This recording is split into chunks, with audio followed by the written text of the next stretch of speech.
unless you make change at a scale, it's very difficult to see the impact. One thing is certain that all organizations, including ours, are now looking at a blended approach.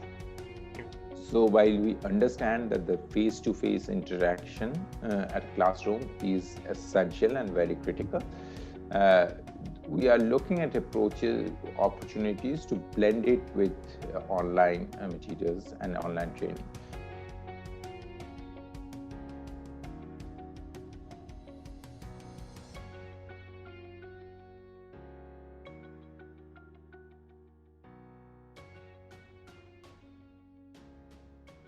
So today we have with us Mr. Sourav Banerjee, who is the country director of Room to Read India, an international non-profit working in the areas of early grade literacy and girls' education.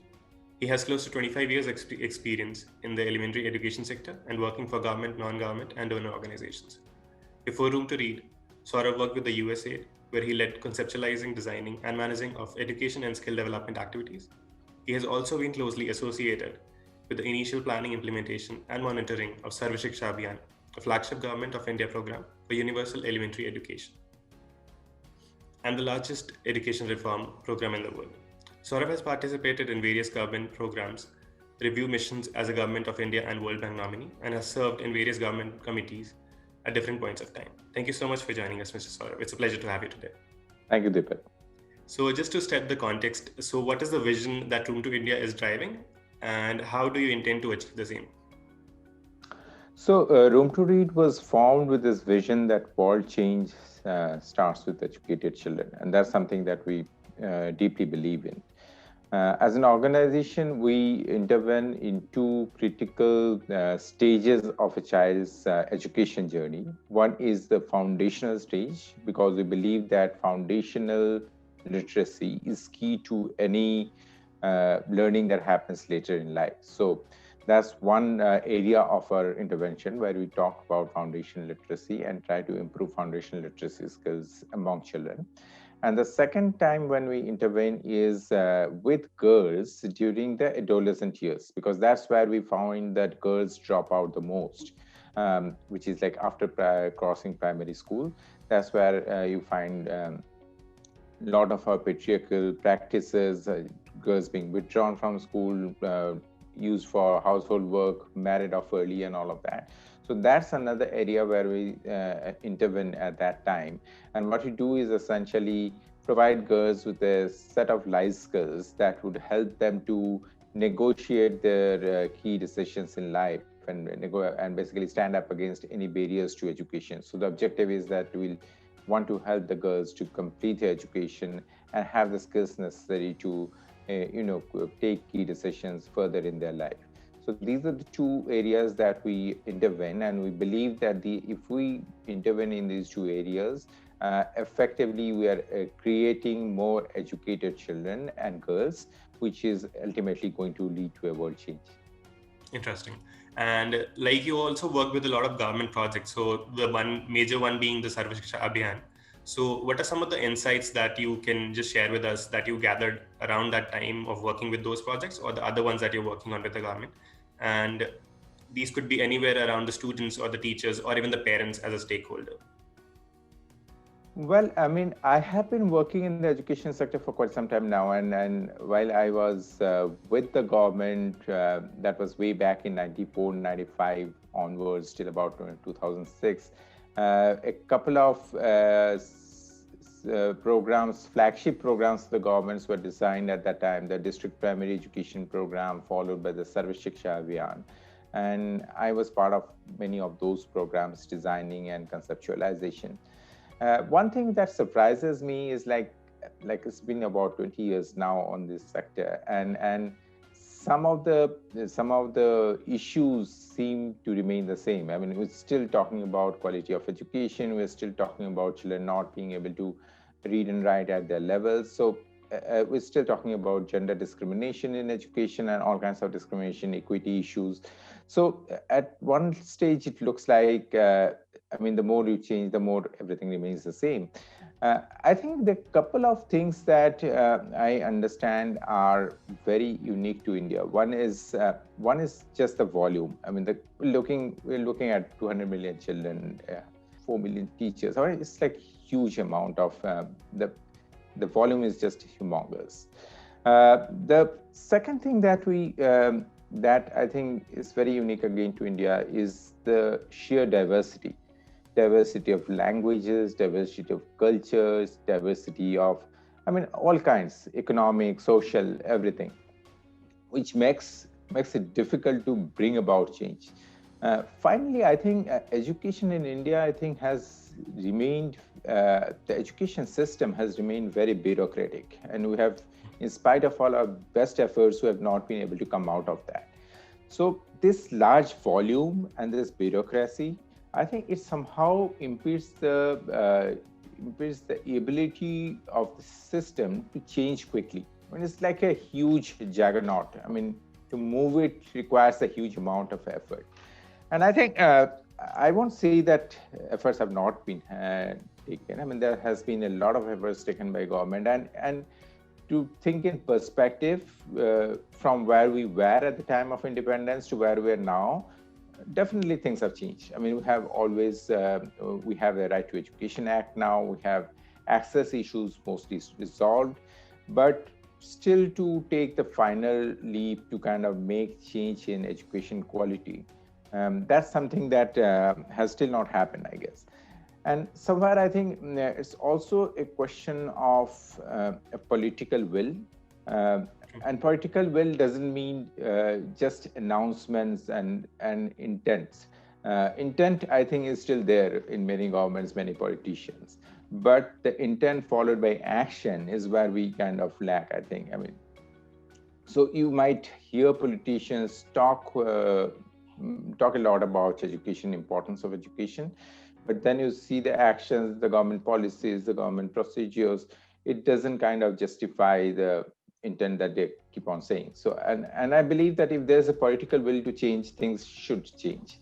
So I think somewhere a mix of bureaucracy, lack of political will, the volume of the problem has impeded our ability to make the kind of changes that we want to bring about in the system.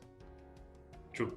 And you mentioned two really important aspects of, I would say, education here. One is the quality of it, and the other is the diversity the country deals with, in particular in case of India.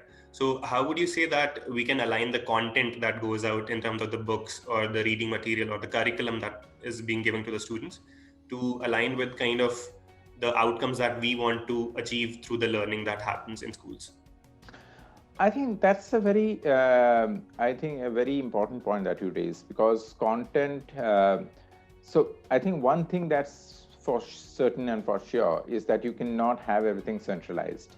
In a country like ours, you can have some broad policy structure maybe, but your content has to be contextualized for every geography that you're working with. We work in two areas, as I said, early literacy and girls' education. Early literacy, for example, is one area where language plays a very important role. Every child, when he or she starts going to the school, in most cases, the child's home language is very different from what she encounters in the school. The child, even in areas where, proper Hindi-speaking areas, we found the child might be speaking a very different dialect at home and something different in the school, let alone areas like tribal areas where the tribal language, their home language, is very, very different from what is being taught in the school. So it's a question of contextualizing your content to be able to address these issues. And these are very critical issues. And these are issues that has been highlighted by the national education policy also. Fortunately, that's a very good thing that they have talked about.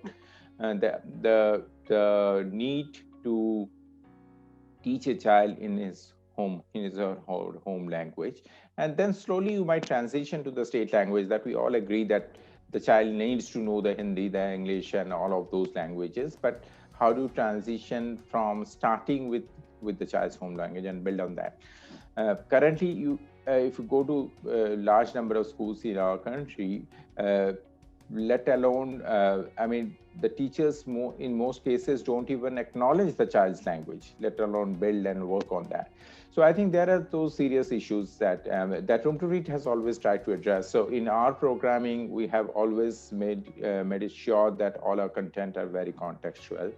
They build on the child's home language, and we try and bridge this gap between the home language and the school language of the child.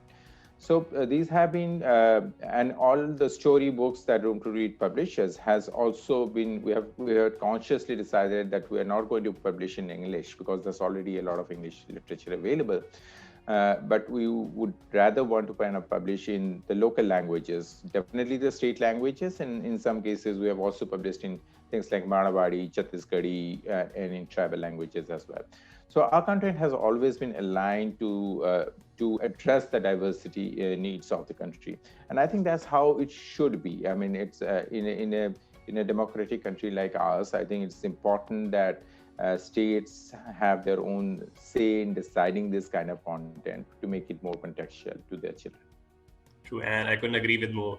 So another aspect that comes to mind when we talk about India as a country is about the sheer scale of numbers that happen, even in the terms of students, teachers, or the other allied stakeholders that are connected to the education system. So how do you use something like partnerships with the public or the private sector to be able to achieve that scale where the impact actually creates a dent in the system or on the minds of a fair enough number of children? I think scale, definitely you have bang on. I mean, unless you make change at a scale, it's very difficult to see the impact. And that's been one of our problems in the education system in India, that there has been so many number of initiatives, innovations that has really been done at a very small scale. And they have been very good innovations. I mean, they have led to really substantial improvement in learning levels, in student participation, and you name it. But a challenge has been we've never been able to kind of scale out these innovations, and as a result, the impact has always been very, very limited. And I call them the boutique programs. So I mean, there's a lot of boutique programs out there, but we have never been able to design a kind of program which kind of impacts the education system at large. So scale is definitely important. But the point is, when you look at scale, you'll have to look at the government, because that's your 80% children are in the government system. So unless you can impact that system, that's where the scale happens. So any effort at scale has to be done in collaboration with the government. There's no two ways about it. The public sector is the largest consumption of any educational effort that you make. There's this growing private sector that we agree in the country, but that's also kind of influenced and impacted by the government policy decisions. So scale definitely has to work with the government.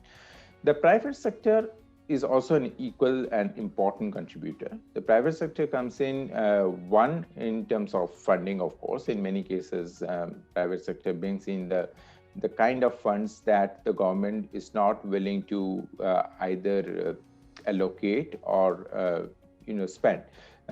So probably funds that's required for planning, for designing, for thinking creatively out of the box. Those funding almost eventually comes from the private sector. The private sector can also contribute in terms of bringing in, good practices, good research, and that's research is one area where the private sector has not been very forthcoming in India, at least. In many other countries, you find the private sector very heavily invested in research, not so much in India. But the private sector in India definitely has supported with funds, with expertise, with bringing in good practices from other countries, bringing in good practices based on more research and evidence-based practices. So all those areas, I think, are very critical to the growth of education in the country. And I think the private sector does play a very critical role in all of this sector. And when I'm talking about this, is more in context of the elementary education system. Of course, in the higher education system, you might find private sectors in there's a larger scope of the private sector to get in there. But in the elementary sector, I think the private sector is more, we look at the private sector more in terms of funds, education expertise, and research is what I would say. Okay. And like you've also worked with the government, so you've been a person who's been with the government and now is in an organization that kind of deals with the government. Mm-hmm. So what would you say would be some of the suggestions that an organization can take away if it's approaching the government for any initiative in the education system or otherwise? I think as I kind of said in the beginning, the education system in the country is pretty bureaucratic. So you'll have to find ways of working with that bureaucracy, good or bad. That's there for. You cannot change that. So I think one of the things that we've learned is how the approach for any non-government organization, whether it's for-profit or non-for-profit, should be to partner with the government rather than kind of, take a confrontationist approach to say that here is something that we are bringing in, which is going to change your system. Somehow that kind of puts off people in the government. So it's the best way is to work in partnership, try to work with them and see what changes is possible within the bureaucratic structure that they operate in. And sometimes there are very valid reasons for things not changing. So we need to kind of first understand what those challenges are before you provide a solution to them. So I think that is very critical to any public-private engagement for India to be successful, I would say. All right. And talking about the current pandemic that we are in, or I would say out of it, maybe. So digital transformation in education, which was lagging for, I would say, a long period of time, has already gotten like a sudden boost given the pandemic and the situation, the kind of, need that arose out of it. So how do you intend to leverage the digital transformation in education in your initiatives and make it adaptable so that it continues beyond the pandemic? I think that's, you're right that I think what the pandemic has done, one of the good things about the pandemic is that it has brought the technological revolution, it has fast-tracked the technological revolution. I think a lot of organizations like ours were looking to explore technology to, to improve our products and improve our programs. But due to the pandemic, we just had to fast-track a lot of them.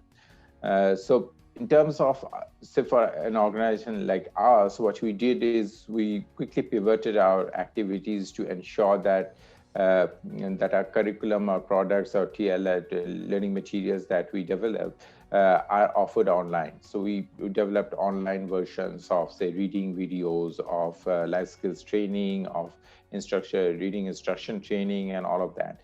So training and materials, these are two areas where I think technology has come in a big way.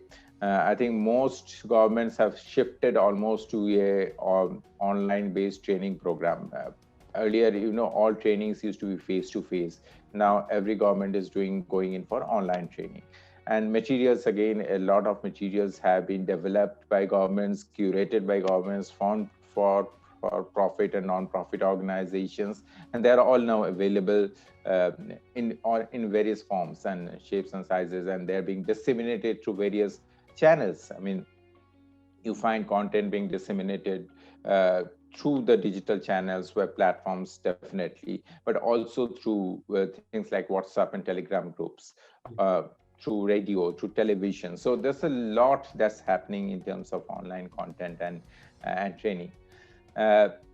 While all that has been really good, there are two challenges here, of course. One is something that we have all talked about all too often now, is this digital divide and the fact that the content is not reaching all the children that we intend to. And a large portion of the children, especially in the rural, remote areas, are not being able to access that content, especially the digital version of the content, because they do not have access to either technology or connectivity, though both are problems. There have been efforts to use television, radio, which as an organization, we have also done that, and we have found them to be more effective than the digital versions. But again, that has its own limitations. Uh, so that's one challenge that we see with technology going forward. The second thing is that all these technological models, there's still no concrete evidence of their efficacy with respect to learning outcomes. I mean, we know that they have been received by children. We've seen the children find them very exciting, interesting. They would engage with them if given an opportunity and all of that. But we still don't know whether they are substantially leading to better learning outcomes. And definitely, if it is better than, and we all believe that it's probably not better than classroom transaction, because classroom transaction, a face-to-face transaction, has very many different benefits than just learning outcome improvement. So there are all these kind of issues that's on the flip side of technology. So I think going forward, post-pandemic, I think what is going to emerge is, one, of course, we still don't know what the post-COVID world is going to look like. Whether it's going to be regular classes or whether it's just going to be off and on, partly home education, partly school education. What is it going to look like is still to be seen. But I think one thing is certain, that all organizations, including ours, are now looking at a blended approach. So while we understand that the face-to-face interaction at a classroom is essential and very critical, we are looking at opportunities to blend it with online materials and online training. One, to supplement what is happening in the classroom. Also, it helps in reducing costs to a large extent, because if you have to do a face-to-face training program, it costs like 10 times more than doing an online program. So obviously, I mean, there's a dilution, there's a receptibility loss, and giving all of that, you cannot do all training programs really online. But so it's a mix of blended and face-to-face, a mix of online and face-to-face is what we're looking at. Similarly, in terms of content also, there's a basic set of content, probably what the child would require in the classroom, and that's probably going to happen still. But it could be supplemented with additional content that the child can now be exposed to, which hitherto they were not being able to access till now. So all in all, I think it's going to be an interesting way forward, where we see technology being leveraged maximum to the benefit of the education system. Great. And coming to the end of the conversation, so with close to 20 million children having benefited from your programs already, so what does the future hold for Room to Read? Well, Room to Read, as you know, was set up in the year 2000. In the last 20 years, we have reached 20 million. I mean, and this is worldwide figures. I mean, in India, we are actually at 4.5 million. But so the aim for Room to Read as an organization is, over the next 5 years, we want to double that number. We want to reach to 40 million. And the way we want to do that is primarily two strands. One is rapid digitalization. That's what we talked about, and the pandemic has helped us in that, in terms of transforming many of our products and programs onto an online platform, onto a digital mode, so that you can reach out to more children. The other thing that we are also consciously doing is partnering proactively with the government and bringing in system changes, system improvements. So the idea is that if you can see that your programs are institutionalized within the government system, your ability to change, ability to bring about change, make impact is so much more. Mm-hmm. So essentially looking at institutionalization through partnership with government and digitalization as the two main vehicles that would help us reach from 20 million to 40 million in the next 5 years. Great, and my best wishes to you for that. And thank you. We are all excited about it. Same here. And thank you so much for joining us today, Mr. Banerjee. It's been a pleasure to have you today. Thank you, Deepak. It is a pleasure for me as well.